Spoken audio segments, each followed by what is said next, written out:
नहीं है। जय हिंद प्यारे बच्चों, नमस्कार। कैसे हैं आप सभी? आशा करते हैं आप सभी अच्छे होंगे और अपनी पढ़ाई को कर रहे होंगे। तो आज हम लोग फिर से टाइम एंड डिस्टेंस चैप्टर जो आपका चल रहा है, समय, चाल तथा दूरी, उसी में कंटिन्यू हम लोग आगे पढ़ेंगे। और आज हम लोग नया कॉन्सेप्ट सीखने वाले हैं, जो एक बेहतरीन कॉन्सेप्ट है, जो एग्जाम में बार बार पूछा जाता है, जिसका नाम है रेलगाड़ी। ठीक है, रेलगाड़ी हम लोग आज सीखने वाले हैं। रेलगाड़ी से रिलेटेड क्वेश्चन सीखेंगे। उसके पहले हम लोग रेलगाड़ी का जो कॉन्सेप्ट है उसको पहले सीखेंगे। ठीक है, तो आइए हम लोग चलते हैं अपने चैप्टर की ओर। और अगर हमारे चैनल पर आप नए हैं तो प्लीज चैनल को सब्सक्राइब कर लीजिए और बेल आइकन प्रेस कर लीजिए, ताकि हमारा वीडियो का कोई भी नोटिफिकेशन आप तक सबसे पहले पहुंचे। तो आइए हम लोग चलते हैं। चैप्टर का नाम है समय, चाल तथा दूरी। समय, चाल तथा दूरी। ठीक है, टाइम, स्पीड एंड डिस्टेंस।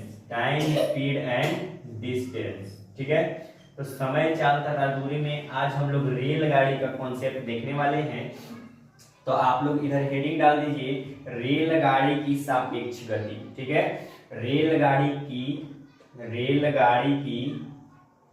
सापेक्ष गति। ठीक है, ये सब जो है आपका रिलेटिव स्पीड के आधार पर क्वेश्चन है। ठीक है, मतलब रिलेटिव स्पीड के बेस्ट पीरियड है। आपको अगर रिलेटिव स्पीड का, पिछले क्लास में हम लोग रिलेटिव स्पीड सीखे थे, उससे आप लोग पुलिस श्योर का क्वेश्चन किए, सेम है वो क्वेश्चन आपको आता है। वो कॉन्सेप्ट रिलेटिव स्पीड का अगर कॉन्सेप्ट आपका क्लियर है तो रेलगाड़ी आपको बेहतरीन तरीके से, अच्छे तरीके से समझ में आएगा। तो रेलगाड़ी की सापेक्ष गति।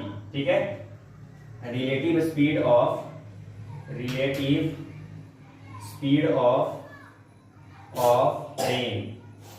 रिलेटिव स्पीड ऑफ ट्रेन, रेलगाड़ी की सापेक्ष गति।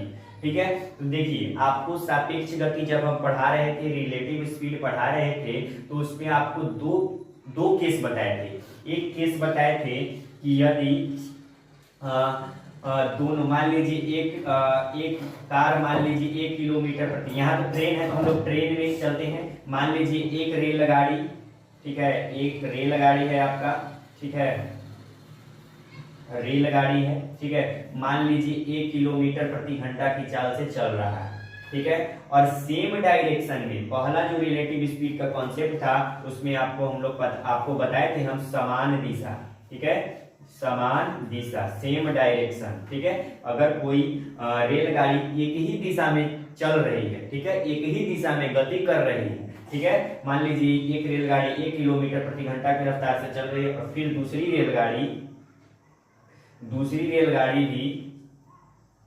रेलगाड़ी भी, ठीक है, 20 किलोमीटर प्रति घंटा की चाल से उसी दिशा में चल रही है। 20 किलोमीटर प्रति घंटा की चाल से उसी दिशा में चल रही है। तो यहाँ सापेक्ष गति जो होगा, हम लोग ये इस रेलगाड़ी की चाल को मान लेते हैं हम लोग T1, ठीक है, T1, इस रेलगाड़ी की चाल मान लेते हैं T2, सॉरी चाल नहीं, यहाँ पे लंबाई, मानी इस जो रेलगाड़ी की लंबाई है T1 है, और इस रेलगाड़ी की जो लंबाई है T2 है। और फर्स्ट रेलगाड़ी जो है 1 किलोमीटर प्रति घंटा की चाल से चल रहा है, और दूसरी रेलगाड़ी 20 किलोमीटर प्रति घंटा की चाल से चल रहा है। तो यहाँ जो हम लोग कॉन्सेप्ट है, यहाँ आपको दोनों रेलगाड़ी की लंबाई को क्या करना है, ऐड करना है। ठीक है, और इज इक्वल टू, तो दोनों रेलगाड़ी मतलब कुछ दूरी का होगा, ठीक है, दोनों दूरी को क्या करना है, ऐड करना है। और यहाँ पे जब हम लोग गति स्पीड निकालेंगे, यहाँ d is equal to s t formula होता है।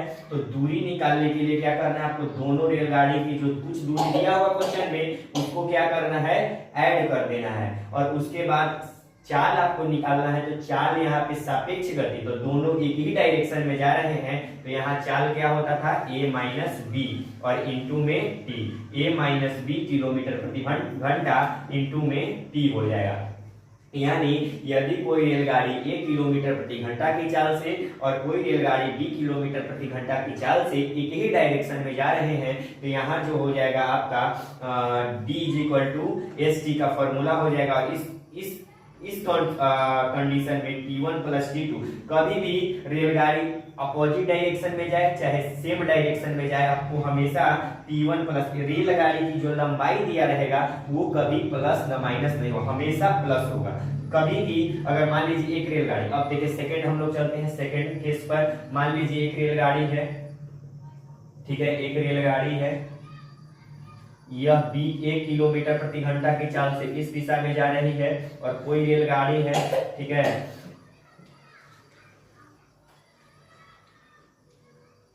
यह 20 किलोमीटर प्रति घंटा की चाल से उधर से आ रही है, ठीक है। तो यहाँ अपोजिट डायरेक्शन का केस है, अपोजिट डायरेक्शन, यहाँ डायरेक्शन क्या है, अपोजिट डायरेक्शन, ठीक है, अपोजिट डायरेक्शन है आपका। तो इस कंडीशन में मान लीजिए यहाँ इस रेलगाड़ी की जो लंबाई है T1 है, और यहाँ भी इस रेलगाड़ी की लंबाई जो है T2 है। तो इस कंडीशन में भी आपका यहाँ जो हो जाएगा DST बराबर D बराबर ST, तो दूरी जो होगा तो रेलगाड़ी की जो लंबाई होगा यहाँ भी आपका ऐड होगा T1 प्लस T2, यहाँ भी रेलगाड़ी की जो लंबाई है क्या होगा, ऐड होगा। लेकिन चाल जो है जो सापेक्ष गति है कभी भी अपोजिट डायरेक्शन में होता है, तो आपको हम बताए हैं कि रिलेटिव स्पीड क्या होता है, प्लस होता है, यानी यहाँ हो जाएगा A प्लस B किलोमीटर प्रति घंटा और गुने में T, ठीक है। ये आपका दूसरा कंडीशन था, ठीक है। तो यही आपको मेन दो कॉन्सेप्ट है, एक जब मान लीजिए समान दिशा में होगा और एक अपोजिट डायरेक्शन में होगा, विपरीत दिशा में होगा, तो उस कंडीशन में ये आपको कॉन्सेप्ट लगाना है, और अगर विपरीत होगा तो ये कॉन्सेप्ट आपको लगाना है। इसको जल्दी से अपने कॉपी में नोट करिए, उसके बाद हम लोग आगे बढ़ेंगे, और भी कोई कई सारे कॉन्सेप्ट हैं इसमें हम लोग सीखेंगे, और उसके बाद हम लोग क्वेश्चन करेंगे। इसको जल्दी से अपने कॉपी में नोट करिए।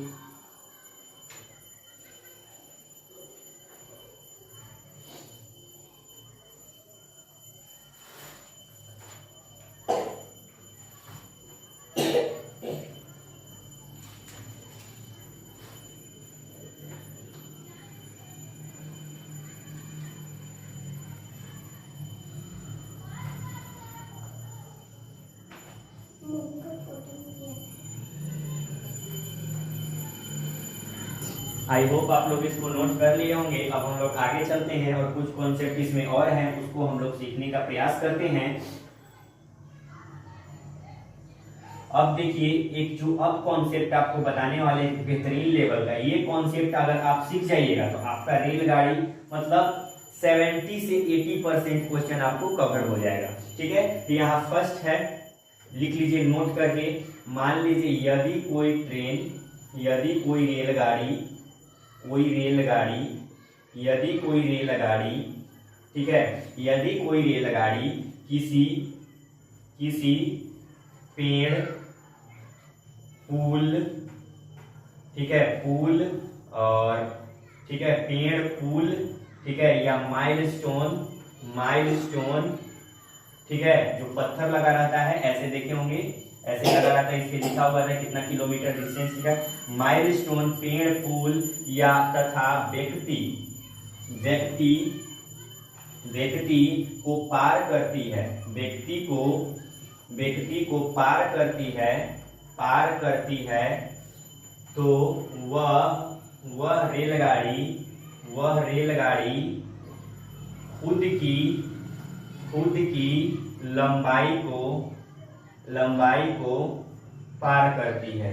को पार करती है, ठीक है। बेहतरीन कॉन्सेप्ट है, यानी कहने का मतलब है यदि कोई रेलगाड़ी किसी पुल, ठीक है, किसी माइलस्टोन, ठीक है, या किसी व्यक्ति को अगर क्रॉस करती है, तो वह उस व्यक्ति की लेंथ को नहीं, खुद की लंबाई को क्या करती है, पार करती है। यानी यहाँ एग्जांपल से समझने का प्रयास करें, तो मान लीजिए यहाँ पे एक पुल है, ठीक है, ये पुल है, और एक रेलगाड़ी मान लीजिए आ रही है, इधर से एक रेलगाड़ी जो है आ रही है, मान लीजिए कुछ किलोमीटर प्रति, मान लीजिए 18 किलोमीटर प्रति घंटा की रफ्तार से आ रही है, ठीक है, और मान लीजिए रेलगाड़ी की जो लंबाई है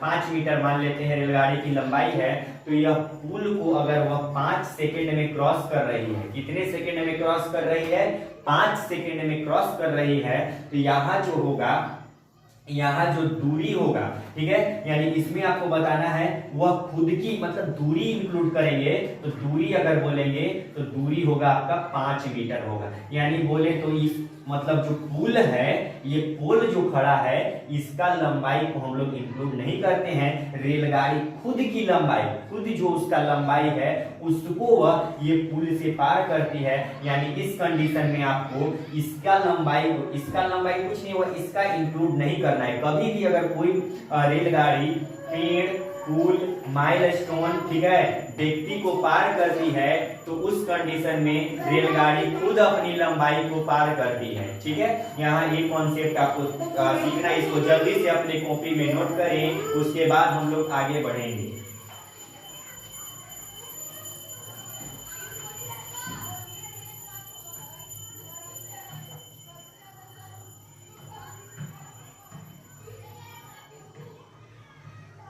तो आई होप आप लोग इसको लिख लिए होंगे। अब हम लोग आगे बढ़ते हैं। ठीक है, यानी ये कॉन्सेप्ट आपको एकदम क्लियर करना है कि कभी भी कोई रेलगाड़ी पेड़, पुल, माइलस्टोन या ठीक है पत्थर, ठीक है, उसको पार करेगी तो रेलगाड़ी खुद की लंबाई को पार करती है, न कि उस व्यक्ति, माइलस्टोन या किसी की। ठीक है, इस कंडीशन में जो दूरी होगा बस 5 मीटर होगा। ठीक है, चलिए इसको आप लोग लिख लिए। अब हम लोग आगे बढ़ते हैं नेक्स्ट कॉन्सेप्ट की ओर। चलिए अब नेक्स्ट कॉन्सेप्ट है आपका दूसरा नंबर। मान लीजिए यदि कोई रेलगाड़ी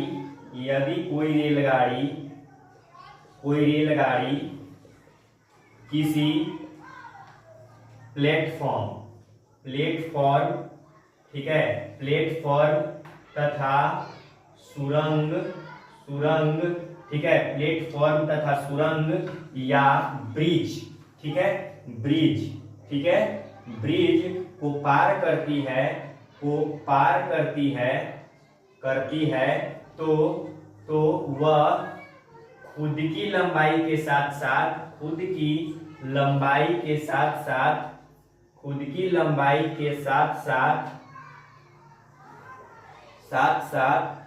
उस पुल, ठीक है, उस पुल या प्लेटफॉर्म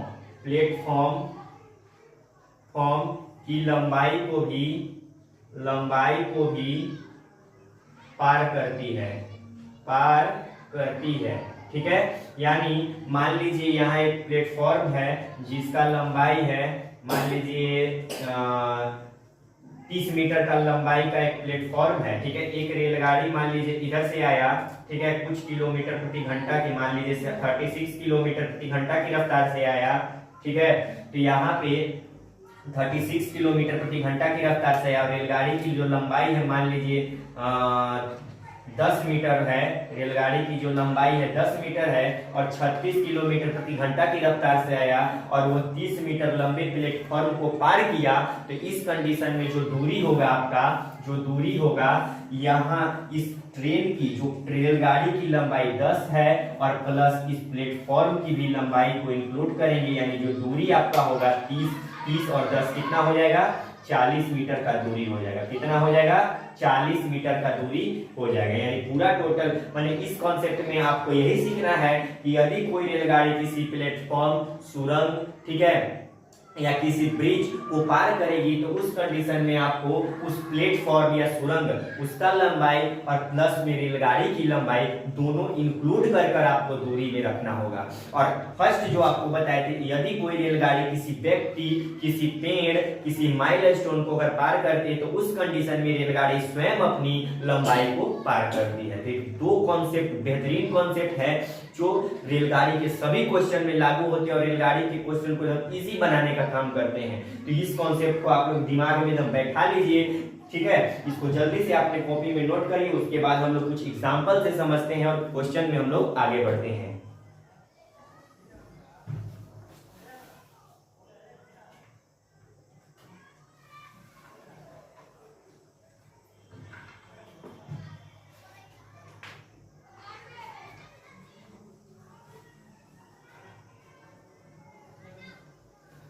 तो आई होप आप लोग इसको लिख लिए होंगे। अब हम लोग आगे बढ़ते हैं और समझते हैं। ठीक है,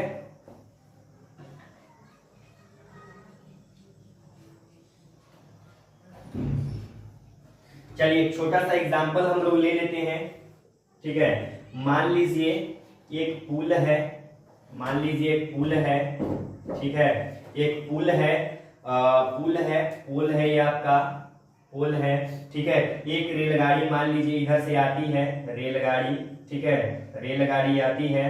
ठीक है, और रेलगाड़ी का जो स्पीड है 36 किलोमीटर प्रति घंटा है, 36 किलोमीटर प्रति घंटा है। ठीक है, और ये पुल को 18 सेकंड में पार करती है। कितना सेकंड में पार करती है? 18 सेकंड में पार करती है। तो यहाँ बताना है कि रेलगाड़ी की लंबाई बताना है आपको, लेंथ ऑफ ट्रेन बताना है, लंबाई बताना है रेलगाड़ी का। ठीक है, रेलगाड़ी की लंबाई, रेलगाड़ी की लंबाई आपको बताना है। ठीक है, यानी कोई रेलगाड़ी अगर 36 किलोमीटर प्रति घंटा की चाल से आ रही है और वह एक पुल को 18 सेकंड में पार करती है, तो उसकी लंबाई क्या है? तो यहाँ हम लोग फॉर्मूला लगाएंगे, d बराबर st, दूरी बराबर चाल गुना समय।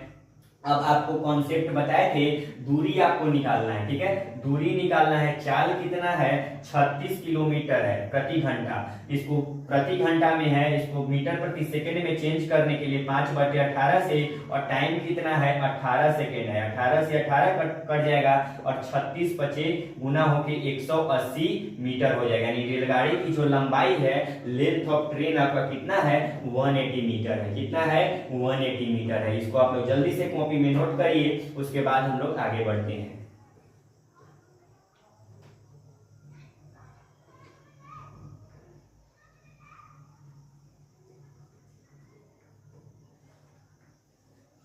तो आई होप आप लोग इसको नोट कर लिए होंगे। अब हम लोग आगे चलते हैं नेक्स्ट एग्जांपल की ओर।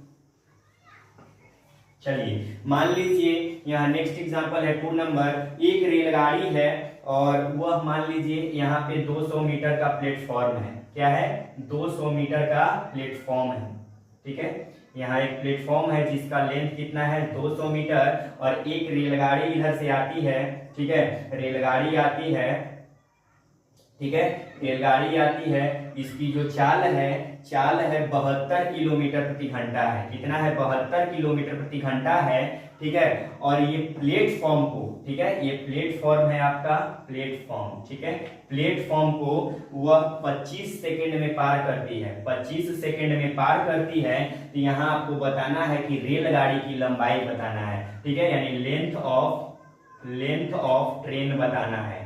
ठीक है, लेंथ ऑफ ट्रेन आपको फाइंड करना है। ठीक है, तो यहाँ आपको रेलगाड़ी की लंबाई बताना है। ठीक है, तो अब देखिए, आपको कॉन्सेप्ट में हम बताए थे कि कभी भी अगर कोई रेलगाड़ी किसी प्लेटफॉर्म को पार करती है तो वो खुद की लंबाई और प्लस में वो प्लेटफॉर्म की लंबाई को पार करती है। यानी d बराबर st, यहाँ दूरी हो जाएगा, रेलगाड़ी की लंबाई मान लेते हैं t है। कितना है? t है, यानी t प्लस में इस प्लेटफॉर्म की लंबाई 200 और बराबर में यहाँ स्पीड कितना है? 72 किलोमीटर प्रति घंटा है। इसको मीटर प्रति सेकंड में चेंज करने के लिए 5/18 से गुना करेंगे, और समय कितना है? 25 सेकंड है। ठीक है, अब यहाँ सॉल्व करते हैं, 18 चौका 72 हो जाएगा, और 4 5 20। ठीक है, और 20 इसको करेंगे तो यहाँ हो जाएगा आपका t प्लस में 200 और बराबर में हो जाएगा, यहाँ हो जाएगा 5 चौका 20 और 25 दूनी 50, यानी 500 मीटर हो जाएगा। अब यहाँ ट्रेन की लंबाई निकालना है, तो t बराबर प्लस का 200 उधर माइनस का, यानी 500 माइनस 200 हो जाएगा, यानी 300 मीटर हो जाएगा। यानी लेंथ ऑफ ट्रेन कितना है? 300 मीटर आपका ट्रेन की लंबाई है। ठीक है, यानी कभी भी कोई ट्रेन किसी प्लेटफॉर्म को पार करती है तो वह अपनी खुद की लंबाई और उस प्लेटफॉर्म की लंबाई दोनों को पार करती है। और कभी भी वह पुल को पार करती है, व्यक्ति को पार करती है, माइलस्टोन को पार करती है, तो वह सिर्फ खुद की लंबाई को पार करती है। ठीक है, तो इस एग्जाम्पल को आप लोग जल्दी से अपने कॉपी में नोट करिए। तो आज हम इतना ही रहने देते हैं। हम लोग नेक्स्ट क्लास में रेलगाड़ी के बहुत सारे क्वेश्चन, ढेर सारे क्वेश्चन को प्रैक्टिस करेंगे।